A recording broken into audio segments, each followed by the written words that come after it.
Hey guys, welcome back to another session here on TD Fitness. I'm your host, Coach T, and in this session, we talk a little bit about me, my life, my experiences in order to frame what I call the vital components of any healthy living program. So the question we're answering is this: what should I look for in a complete approach to healthy living? And that's a fair question. It's one that's surrounded by a lot of confusion, but the answer you'll find is actually pretty simple. There are two major components of healthy living, and I'm willing to bet that they're not the ones you're thinking about. If you're thinking exercise and diet, yes, I just read your mind. Of course, I have a freebie for you. It's a PDF download called The Components of an Effective Healthy Living Program, but more on that a little bit later. My goal over the next few episodes is to first continue to provide valuable content from week to week. And I'll do that through a 5-part video series that I created. This is the first episode of the series. So where are we going with this? Why this series and why now? Many of you know that around this time of year, I open access to the Fit Life program, and that's the only time of the year that I do it. So my goal is to, again, give you some valuable takeaways relating to living a healthy life over the next 5 episodes. And then in that 5th video, I'm going to tell you all about the Fit Life program because all of this is related. At the end of this series, you will have learned, number one, exactly what components to look for in any type of product or program intended to get you to better health, whether it's a diet or nutrition plan you're thinking about, a new gym or a workout routine, professional help from a trainer, coach, dietitian. These components that I'm going to tell you about should be considered for any change toward a healthier lifestyle. I feel like this is where we often miss the boat, both as consumers and as fitness professionals. There's not a single piece of the puzzle that's going to get you to your goal. It's a combination of several focused areas of your life, each consisting of habits that contribute to an overall healthy lifestyle. So again, we'll talk about the components that are important for this in this episode. The second thing you'll get from this series, I'm going to dispel a huge myth about weight loss, specifically when it comes to exercise. That's the next video I'll provide. That's the exercise and fitness episode. And then in episode 3, you'll learn a single critical mindset shift that will allow you to break away from strict diets and useless nutrition products for good. Again, that's in episode 3. Then in number 4, we'll talk about the most overlooked yet the most important aspects of weight loss. And here's a hint. Again, it's not diet or exercise. And then finally, like I said, in episode 5, I'm going to give you a bumper-to-bumper tour of what the Fit Life program is all about. So in this first video, you'll walk away with the necessary components for any healthy lifestyle. And by the way, I'm going to approach this a little bit different than you may expect. I know that I understand that familiarity must come before trust. And there are many of you who follow and watch these episodes and listen to these episodes that don't know me personally. And I know that I understand that I ask a lot of you when I ask you to trust the advice that I provide from week to week. So I'm going to briefly walk you through my story and some of the key moments in my professional health and fitness journey to show you why these components of healthy living are important and how I came to understand that. And I'm doing this because there have been a number of things that have shaped my beliefs and my stance on healthy living today, whether it's life experience or a formal training and education in the health and fitness field, or even my military career. But mostly, it's been my experience in working with people who struggle with the day-to-day efforts of losing weight, living healthy, and finding time to incorporate healthy habits, feeling like they don't have the time. But before I get too much into this, there are some fundamental things about me that I want you to know. About 3 years ago, I wrote a blog post on the TD Fitness website entitled The Truth About Me. And if you haven't seen that or didn't read that, here's the postage stamp version of what you missed. I sum up my priorities like this: faith, family, and service. I try my best to live a life of service, and I'm guided by my Christian beliefs in that regard, no doubt. And I feel like that desire to serve has manifested itself in a couple of ways. For one, I joined the military over 20 years ago for that very reason. I've committed myself, like so many others, to a life of military service. And my desire is to help as many people as I can. But the other aspect of service in my life is on the health and fitness side through TD Fitness. That service is through things like exactly what I'm doing here today, providing information on healthy living. I also try to serve through a number of other ways related to TD Fitness, whether it's training, whether it's giving to charity. There are a lot of different avenues that we use to do that. And when people ask me what I do, I tell them simply that I help people change their lives for the better. Helping people live healthier lives is at the heart of all that I do. And when that ability to help and serve aligns with my passion for health and fitness, man, I feel like I'm in my comfort zone. That's right where I was intended to be. So that's me in a nutshell. But I want to give you just a few key events that shape my thoughts on healthy living and the advice and the content and the expertise that I provide for you regularly. And I don't want you to worry. This isn't the type of show where I start out with, I was born on a stormy night in January. It's not that type of story. But I will say that I did grow up in a small town, and I was active in sports throughout my youth and into high school and throughout college. And enjoying the military, there is always an emphasis on fitness. So I'm not a stranger to exercise. I didn't necessarily struggle with that. And I know that that may be a different story for some of you listening. But I'll tell you at the same time, though, the nutrition habits in my family as I was growing up and even through college, they were far from stellar. There was a lot of fried food. I grew up in the South, so that's just how we ate. I mean, even the vegetables were cooked in such a way that they would taste really good, but maybe they weren't the healthiest options despite being vegetables, right? So some of that actually caught up with my father in 2001. You know, my dad was never one to exercise. And one evening he complained of chest pains and trouble breathing. And I'll never forget it. I was stationed over 900 miles away at the time, but my mom called 911 and they came and got my dad, and they didn't call it a heart attack, but he ended up having a triple bypass surgery over the next couple of days. And that was scary. That for me was the first traumatic health event for anyone in my immediate family. And it was an eye opener. I'd never experienced that. I mean, someone very close to me going through this. And while I always knew that fitness and nutrition affected health, it literally hit very close to home with this event. So I changed a few things in my personal life. I changed my eating habits. I started researching more about health, fitness, nutrition, and what I started to discover was something that many of you have likely discovered as well. And it was this idea that there is a, quote, formula for healthy living and weight loss. Obviously, I think a little bit differently now. I think a lot differently, actually. Because while this formula concept is somewhat true, it's not true in the form that it's been presented in the past by so many different media outlets and so-called fitness experts. There is indeed a formula, but the catch is that that formula is different for everyone. There is no one-size-fits-all diet. There's no one-size-fits-all book. There's no one-size-fits-all exercise fad or exercise routine. Everyone is different, and different things work for different people. So I started back then following the literature at the time, which was to limit fats, exercise more, and lift weights. And I mean, I cut down on all types of fat, which was, looking back on it, that was a very 1980s approach. We've come a long debate since then, moving from the common misconception that eating fat actually makes you fat. That's not true. I'll discuss some of that, some of the common nutrition and weight loss myths in another video in this series, but I also started to exercise more, a lot more. And I know that that necessarily isn't the best way now either. Now the science highlights the necessity to work smarter, not harder, right? We'll talk again more about that in the next episode. I started lifting weights a lot more. I was young. I was a lot younger then than I am now. And frankly, I just wanted bigger muscles. So attribute that to youth.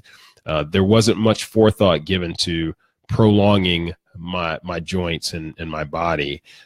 Again, it was all all just in a desire to get bigger. And I remember thinking and telling people something that seemed so true and so logical to me at the time, but there was no validity behind it. This is before I started my formal training as a personal trainer. But I used to say that, hey, I'm not going to lift with my legs. I'm not going to do weight-bearing exercises with my legs because I just need my legs to be aerobically fit. That made no sense at all. Aerobic fitness can't be isolated to one part of the body. You all know that. I know that now. Hopefully you guys don't think less of me as a trainer for thinking of some of these things, but I continued to learn.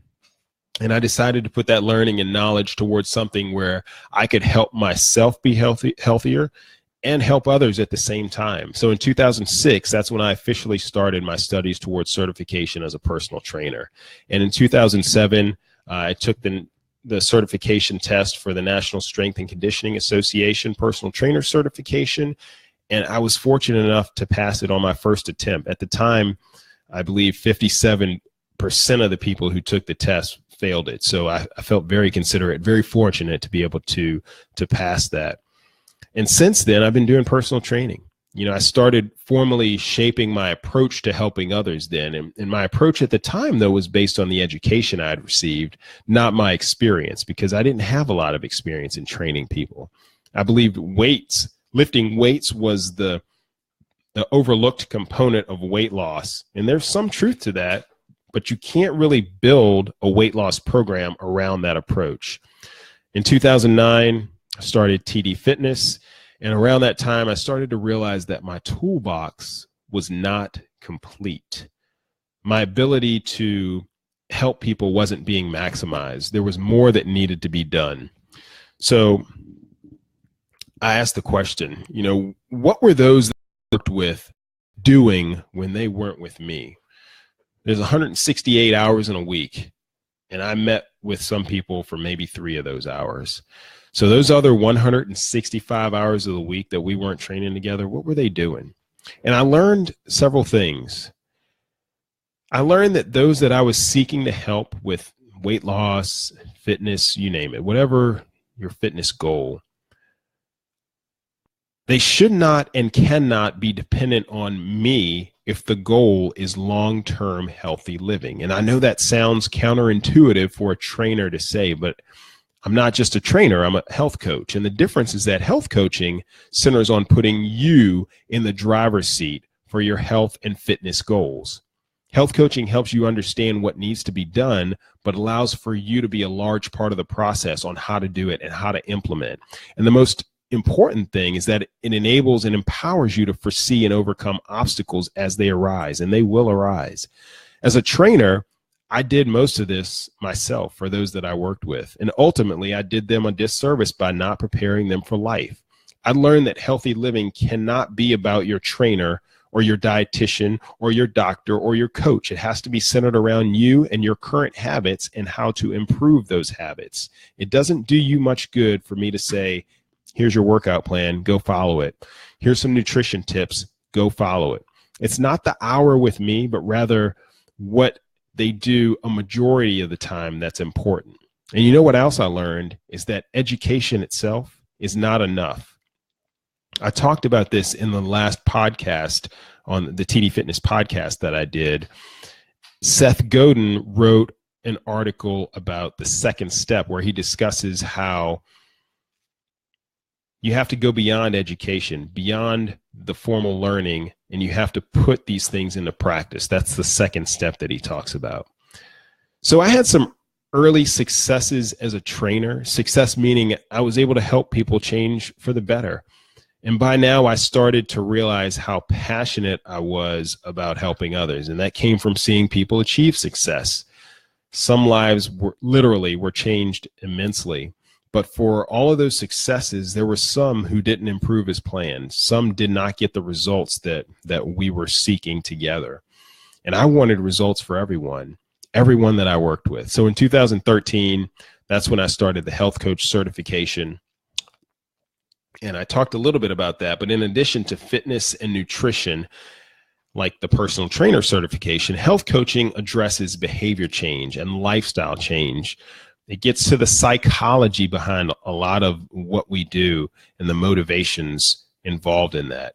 Things like the trans-theoretical model of change, limiting beliefs, the readiness scale. How ready are you to commence with this exercise program or this change in your dietary habits?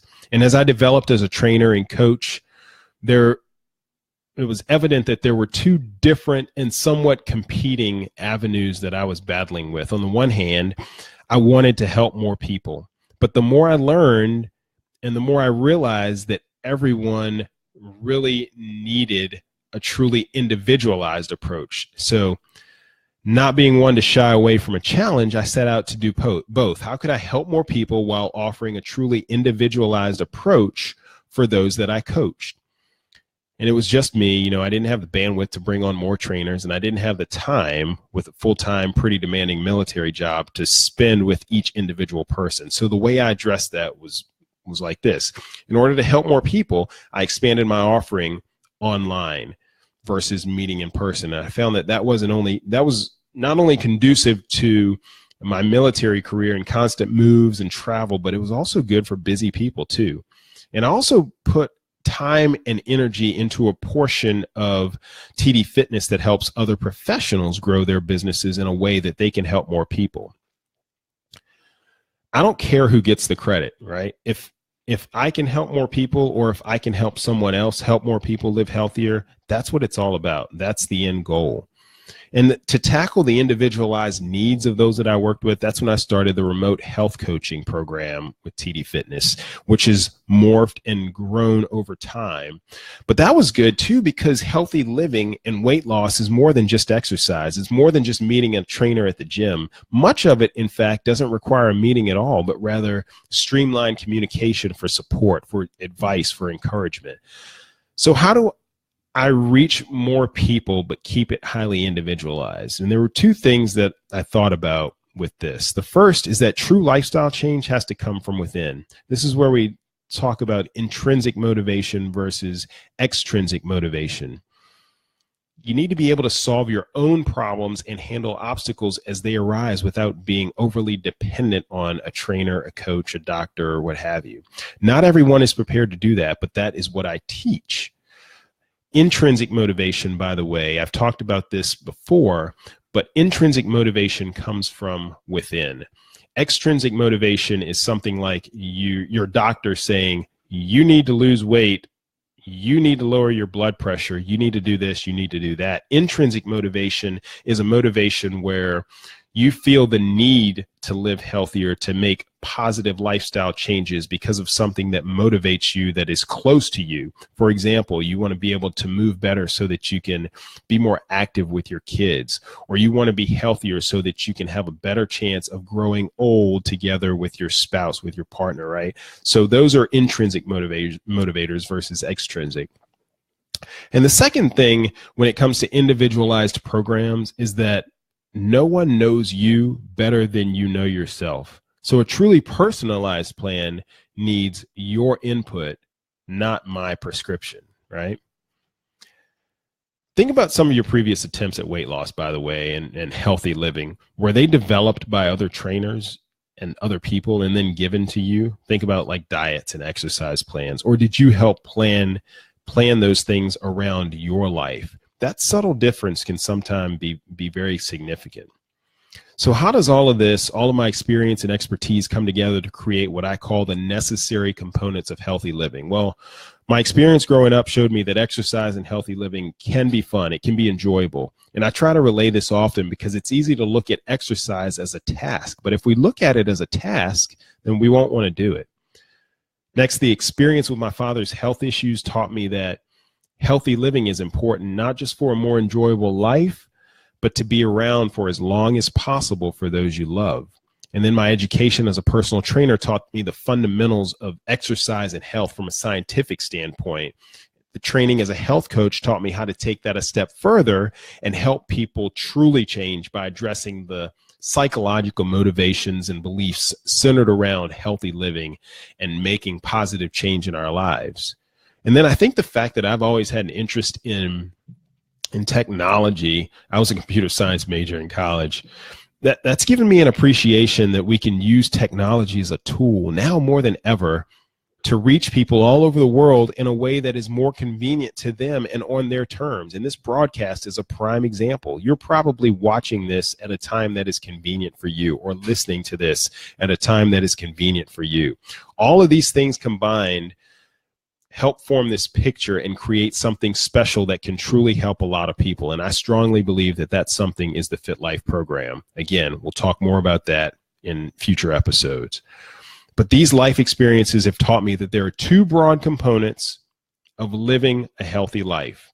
The first is education, and the second is implementation. So let's talk about education briefly. Education, knowing what to do and why. This, by the way, is only about 10% of the equation. When I think of education on the fitness side, I think about knowing the role of exercise, knowing what it's good for, and surprisingly, what it's not good for.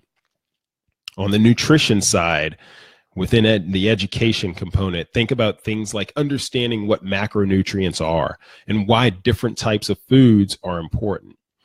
But all of that education in fitness and nutrition, that's only about 10% of the equation. The other piece, the big piece, is practice or implementation, understanding how to implement and actually doing it. That's 90% of the puzzle. And the foundation of this implementation is having an accurate picture of your mindset and motivation and your readiness for change, knowing when the conditions you face are conducive to success, when they're not conducive to success, and if not, how to change it, knowing yourself. All of this is important, but it's so often ignored and overlooked. When was the last time you or a trainer took stock of the stressors in your life, your current habits, and asked, is this the best time to try to implement major changes for health? And if not, how can we get to a point that sets us up for success? Maybe you're not quite ready to embark on a full tilt exercise routine. Maybe you're not ready to make some sweeping changes to your diet. That's not the place to start for you, possibly. But we as fitness professionals do you a disservice when we skip that step. Other things that are important in this implementation piece consist of, it's things like choosing a simple single task to focus on, one at a time. Trying to make, again, sweeping changes is both overwhelming and unsustainable. Implementation also includes things like accountability. What mechanisms will you put into place to ensure that you follow through? Breaks are also important in implementation. Go back to episode 9 of the TD Fitness podcast, where I talked about using breaks and short rest periods in your routine to provide renewed energy and increase the likelihood of continuing the healthy habit. Implementation means being consistent. You've heard me say that it's not about perfection all the time, but rather consistency over time that leads to results. And lastly, all of these things must be built around your life, not the other way around. We can't try to completely change our current habits and think that it'll work. We are creatures of habit and will revert back to what we know. The approach has got to be personalized. The change must start from where you are right now. You got to move the needle little by little and end up at your goal over time. Most importantly, you need to be the main player in this process, in the development of this plan. So I'm not sure how you feel about that 10%, 90% breakdown, but if you think differently, I'd ask you to look at it another way. Think about it like this. You could have the best trainer in the world. You could have a perfectly prescribed exercise plan and a nutrition plan that exactly follows the recommended guidelines for healthy living. But if you don't practice any of that, if you don't use the exercise plan, then guess what? It doesn't do you any good. On the other hand, if you took one of your unhealthy habits, let's say you're a person that drinks 4 sodas a day, and you cut back to 3 sodas a day for a few weeks, and then you cut it down to 2, meaning you're now consuming half of the added sugar from soft drinks that you used to. And if you did that on most days of the week, do you think it would make a difference? Absolutely. What if you replaced those 2 soft drinks each day with a couple of glasses of water?